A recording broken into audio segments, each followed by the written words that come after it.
If you're a Christian, it's going to cost you something, right? I told you that earlier.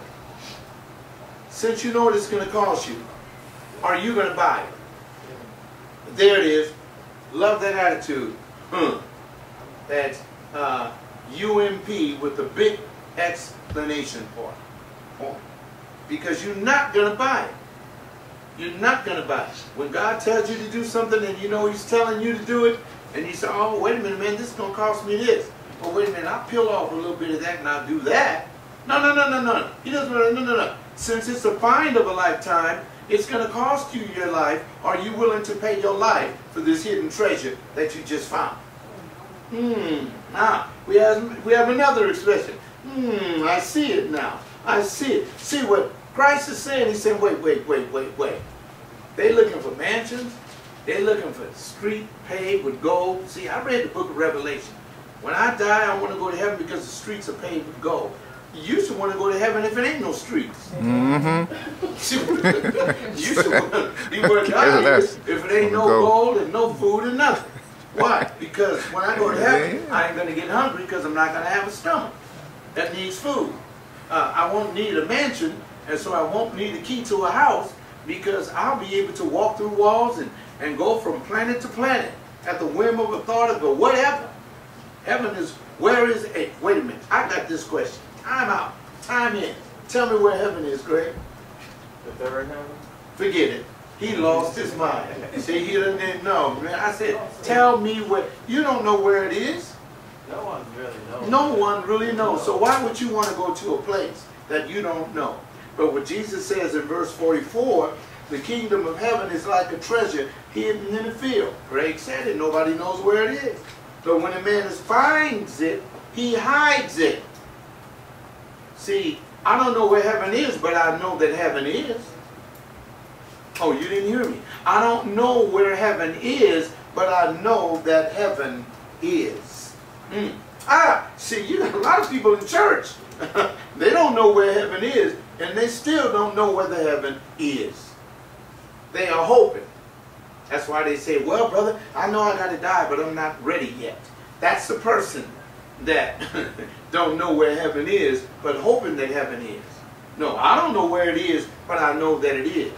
Why? Because of verse 44. And then when your friend asks you, are you going to heaven? You can explain this verse to him. Look at it again. The kingdom of heaven is like a man, it is like a treasure hidden in a field, which a man found and hid. And from joy, man, these boring crybaby Christians can't stand to be Christians. They got to go to church and put on a suit and a tie and be seen. They got to be racking them in. They got to be the pastor's friend. They got to give $1,000 for the pastor's anniversary. All that kind of stuff. No. He goes and sells everything that he has and buys that field. Jesus knew exactly what he was saying. He was saying, in order for you to get to heaven, you've got to give up everything. The lady's going to pass right in front of you. Thank you. Now, are you willing to give up everything for this? No, PJ. I ain't ready for that. That's all right. That's all right. That's all right. It ain't pleasing me. I know that heaven is, even though I don't know where it is. You just told me you don't know where it is. You don't even know whether it is. See what I mean? See, that's how you do this. That's how you do. Remember what I said? I said at the beginning of this sermon when I said about what a parable is. They are maxim extreme sayings with impacts that draws the hearer from complacency to action. See, you can't read a parable of Jesus and walk away and say, oh, well, you know, whatever. Don't mean nothing, man. You know, hey, that's it. You know, they say that's PJ's opinion. Because I can go to Rick Warren and he can give me his opinion. I can go to the Methodist pastor and he gives me his opinion. I can go to a Muslim and he's going to give me his opinion of the Quran. No, Jesus said, you go to all those. I spoke. Jesus said, everybody that came before and after me are thieves and liars. And he said, I am the way, the truth, and the life. No man comes to God, Jesus said, but by me. Then he said, are you willing to sell up, give everything you have up to find this treasure that I have for you? Even the folk that's viewing on YouTube, I know you all aren't ready to give it up. Y'all are not ready to give it up because you like your stuff. You like your position in the leadership staff. You like your position over the youth department. You like the pastor to call your name and have you stand up, and they're going to give you a gold plaque to give you an award for all the work that you've done for the kingdom of God. You haven't done anything for God because you had that money and you bought that position. You know you did. You bought that position because that's how you and your wife get your jolly. So you can stand up there and dress alike. She got on her little scarf and all that kind of mess. Jesus is going to say, you depart from me, you worker of iniquity. I never knew you, because you had more to give for him, but you would not give. And that's where the church is today. That's why I can take one verse, brother. I can take this one verse and milk this baby to death. And now you understand how powerful Christ was. And most people, when they read this stuff, oh man, they say, oh man, I read 10 verses today. I had my morning devotion. What? What did you read? I read through the parables. In what time? In 5 minutes, I read 5 chapters. What did you get? I'm on one verse, and I'm still not finished.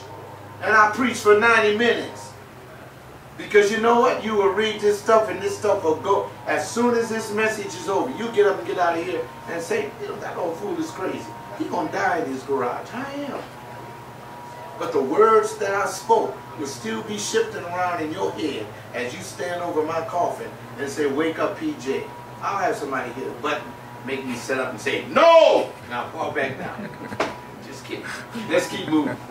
Oh, this is beautiful. I love it. The discovery of a lifetime.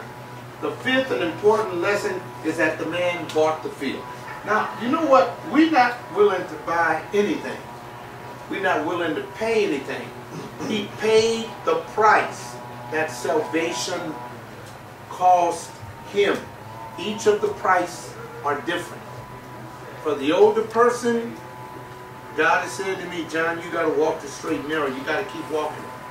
You cannot lose sight. It's hard, Lord. It's hard. I've been walking this path for years. Ain't nobody listening no more. Don't nobody want to hear me. He keeps giving me a challenge. And even down to the youngest person, he's telling you, you're growing up in a world that is completely insane. Now you got a choice. You can follow that, or you can listen to Jesus and say, sell everything you have and buy that field. And I'll never leave you. And I'll never forsake you. Oh, this is wonderful. He took everything he had and bought that field. When you and I are called by God, thereby discovering what so great salvation is, our behavior is similar to the man who finds this treasure. Oh, God, this salvation is so great, so you're demanding something of me, and so there's something that I have to give to you, right? And the Lord would say, this is true. How often do I have to give it, Lord? You remember Peter's question? Lord, how often shall a man forgive his brother? 7 times? Well, Jesus told him, no, I say unto you 70 times 7. Now, of course, we do the math, and that's 490 times. But the principle is this. You forgive that man no matter how many times he treats you poorly. You keep forgiving him. Jesus was saying, lose count. What? Lose count. You don't say, okay, I forgave you 100 times. I got 640 more times, and then I can get you. No. He was saying, lose count. You think Christians are going to lose count? Have you ever heard a Christian say this? Oh, brother, you got on my last nerve. Hey, you come by here again, we're going to be fighting, man.